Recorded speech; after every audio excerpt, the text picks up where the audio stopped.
नमस्कार मंडळी, मी नेहा साळवी तुमच्या सगळ्यांचं मनापासून स्वागत करते आपल्या एका नवीन व्हिडिओमध्ये। आणि आता सकाळचे वाजले 5:30 आणि आज तारीख आहे 31 मार्च आणि शॉर्ट ट्रिपसाठी आम्ही चाललो आहे कोकणात। तर मी का चालले हे सगळे अपडेट्स मी पुढे देईनच। तर आम्ही चाललो होतो दिवा पॅसेंजरने आणि आम्हाला दोन्ही पण वरच्या सीट्सच भेटल्या होत्या आणि इथे परी आणि मिस्टर बसलेले आहेत आणि मी गेल्या पहिली चहा मागवली होती। त्यानंतरला इथे मी तुम्हाला दाखवते, इथे 3AC नवीनच 2 डबे जॉईन केलेले आहेत। सो इथे ती लोक ब्लँकेट आणि पिलो ती लोक तुम्हाला प्रोव्हाइड करतात आणि मस्त कम्फर्टेबल सीट्स आहेत। सीट्सचे कलर पण वेगळे आहेत। इथे परी आल्या झोपली होती मस्त शांतपणे, अगदी मी उतरेपर्यंत ती झोपली होती। इथे चार्जिंगचे पॉईंट्ससुद्धा आहेत, लाईट्ससुद्धा तुम्हाला तिथे आहेत। तर आज आहे 31 मार्च आणि 1 एप्रिलला माझी ब्राईड होती। मे बी हा व्लॉग एडिट करून 4-5 तारखेपर्यंत येईल, पण 1 एप्रिलला माझी ब्राईड होती। सो त्यामुळे आम्ही 31 मार्चलाच निघालो होतो गावी जाण्यासाठी आणि खूप शॉर्ट ट्रिप होती, 2 दिवसाचीच अगदी। तर जे पण काही ब्राईडचे अपडेट्स असतील किंवा काही असेल तर मी या ब्लॉगमध्ये पुढे तुम्हाला दाखवेनच। आणि गावी जाताना हे सगळं असं सुंदर असं निसर्ग बघायला खूप सुंदर वाटतं, अगदी गावात आणण्याचा आनंद भेटतो। आणि बघता बघता आम्ही सावर्ड्याला पोचलोसुद्धा। कधी आम्ही 6:30ला आमची गाडी सुटली होती आणि आत्ता वाजले होते 12:30 आणि हा प्रवास कसा गेला समजलंसुद्धा नाही। सो तिथून आम्ही ऑटो करून घरी जाण्यासाठी निघालो आणि पालखीला आम्हाला यायला जमलं नाही, कारण 30 तारखेला आमच्याकडे पालखी होती आणि 31ला आम्ही ऑलरेडी जानेवारी महिन्यातच आम्ही तिकीट बुक केली होती ब्राईडसाठी। सो आम्हाला नाही येता आलं शिमग्यासाठी। तर नमस्कार मंडळी, मी नेहा साळवी तुमच्या सगळ्यांचं मनापासून स्वागत करते। आज खूपच इंट्रोला खूप लेट होतोय, पण आम्ही आता मी ज्या क्लिप्स टाकल्या होत्या त्या तुम्ही बघितल्या। आम्ही आता गावी आलो आहे माझ्या मामाकडे। सो सगळं जेवण वगैरे झालं आहे, फ्रेश झालो आहे। 12:15ला आम्ही पोचलो होतो। आता वाजलेत 3:45 आणि मी चालले माझ्या मावशीकडे।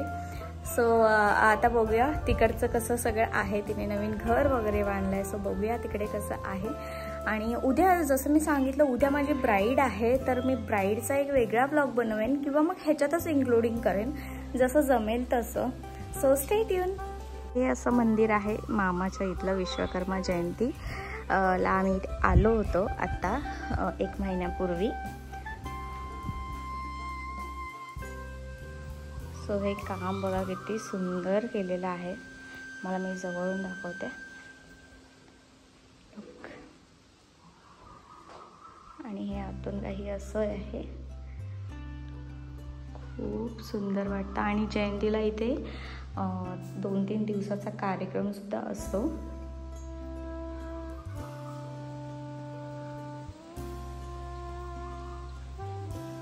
आणि हे तिथे पाठी दिसतंय ते घर आहे त्यांचं। परी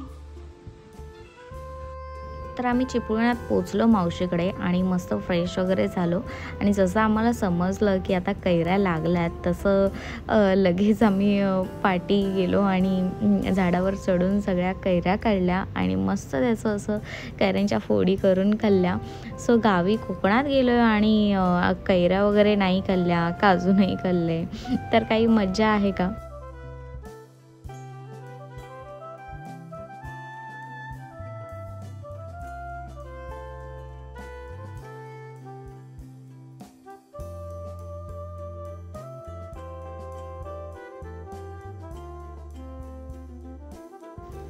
तर छान अशा कैऱ्या वगैरे सगळं खाऊन झाल्यानंतर मस्त आम्ही फेरफटका मारण्यासाठी बाहेर पडलो।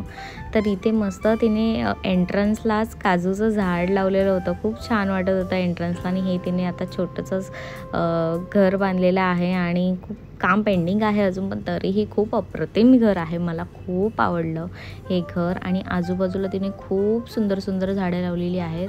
हे जे 2 काजूची झाडं एकत्र येऊन जो एंट्रन्स तयार झाला ना, तो तर मला अप्रतिम वाटतो। सो आम्ही सगळे मामा, त्याच्या 2 मुली, माझा भाऊ आणि मिस्टर, परी, आम्ही सगळे मस्तपैकी फेरफटका मारण्यासाठी निघालो होतो। इथे थोडीफार करवंदसुद्धा बघायला मिळाली, अजून पिकलेली नव्हती, कच्चीच होती, पण तरी छोटंसं झाड होतं तरी छान करवंद लागलेली होती त्याला।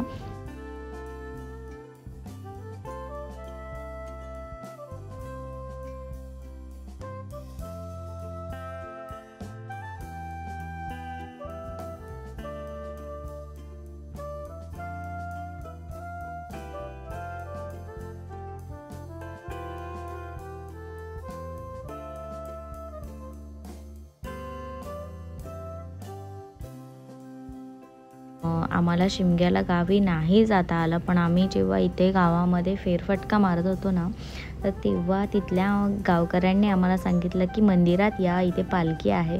सो आमच्या नशिबाने आम्हाला नाही शिमग्याला येता आलं, पण आम्हाला पालखीचं दर्शन झालं इथल्या गावच्या, आणि आम्ही छान असं दर्शन घेतलं इथे.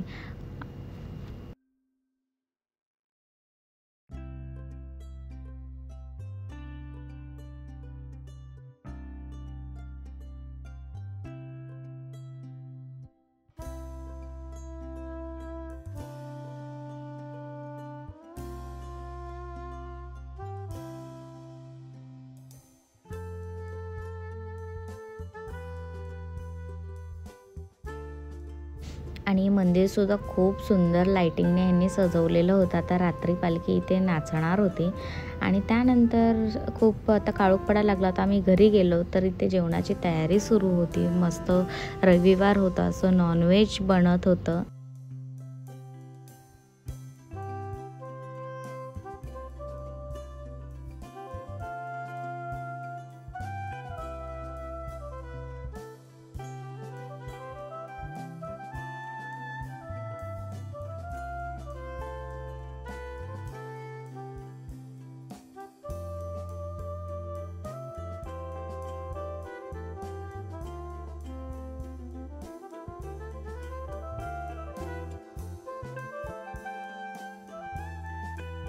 आणि आता वाजले सकाळचे 6:30 आणि मी रेडी आहे माझ्या ब्राईडला जाण्यासाठी. माझी ब्राईड आहे चिपळूणला. सो मी आता निघते आहे. सो पुढचे सगळे काही अपडेट्स असतील ते मी तुम्हाला नक्की शेअर करेन. So stay tune. तर आता आम्ही निघालो होतो. मामा येत होता मला सोडायला. आणि सकाळचं दृश्य बघा किती सुंदर वाटतंय. आणि भलेही मुंबईमध्ये इतकी गरमी आहे, पण कोकणात आम्ही आता ॲक्टिवावरनं निघालेलो, पण एवढी थंडी वाजत होती ना पहाटे पहाटे. आणि सूर्य पण बघा किती सुंदर वाटतं. आणि हे जे आता रोड झालेत ना, बापरे मख्खणच, इतकं सुंदर वाटत आहेत ना हे रोड. सो आता ब्राईडकडे गेल्यावर त्या वेन्यूवर पोचल्यावर तिथे काय काय सिच्युएशन्स आहेत, त्यांचं कसं टाईम मॅनेजमेंट आहे, तर त्यानुसार आपल्याला आपली ब्राईड कंप्लीट करायची असते. सो हे माझ्यासोबत आता ह्या ब्राईडसोबत काय काय होतं आहे, सो मी सगळं तुम्हाला शेअर करेन. सो आता आम्ही पोचलो आहोत हॉलवरती. सो हा हॉल होता. तर मी पोचले होते 7:15 वाजता आणि यांचं लग्न होतं 12:30चं.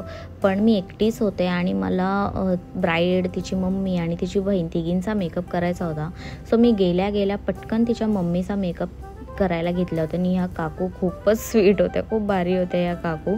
आणि नंतर मी हिचं रुखवत पाहायला गेले होते. तर हे तिचं असं रुखवत होतं, खूप सुंदर सजवलेलं होतं.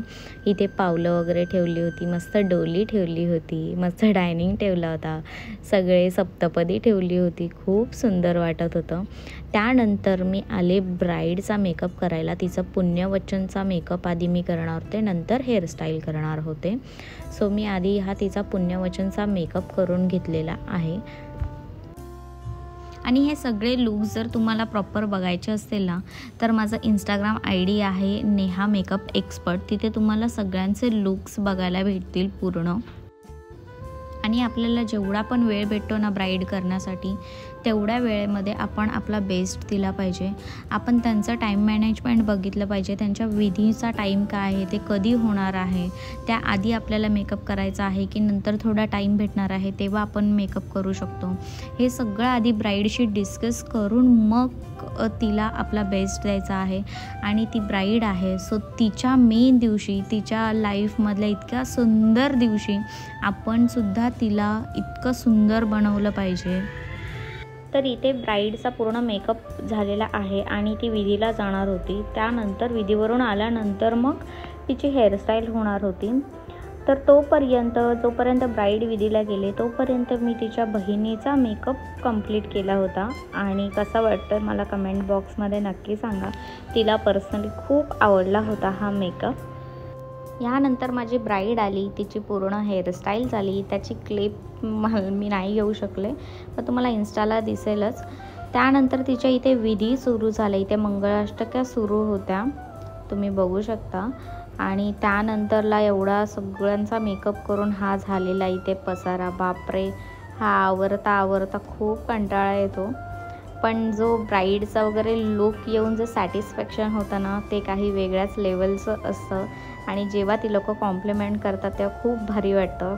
त्यानंतरला मी इथे जेवणासाठी आले होते आणि जेवण खूप सुंदर होतं. त्यानंतरला माझी ब्राईड आली, तिचं चेंजिंग होतं. सो तिचं इथे थोडंफार फोटोशूट झालं आणि त्यानंतर मी तिचा रिसेप्शन लुक केला. तो सुद्धा तुम्हाला माझ्या इन्स्टा आयडीला बघायला भेटेल. आणि नंतर मी शेवटी पॅकअप केलं आणि मी घरी जाण्यासाठी निघाले. आणि दिवसभर मी माझ्या मुलीला पाहिलं नव्हतं, सो मी खूप एक्सायटेड होते तिला बघण्यासाठी सुद्धा. तर चला भेटू पुन्हा एकदा एका नवीन व्हिडिओमध्ये. तोपर्यंत बाय.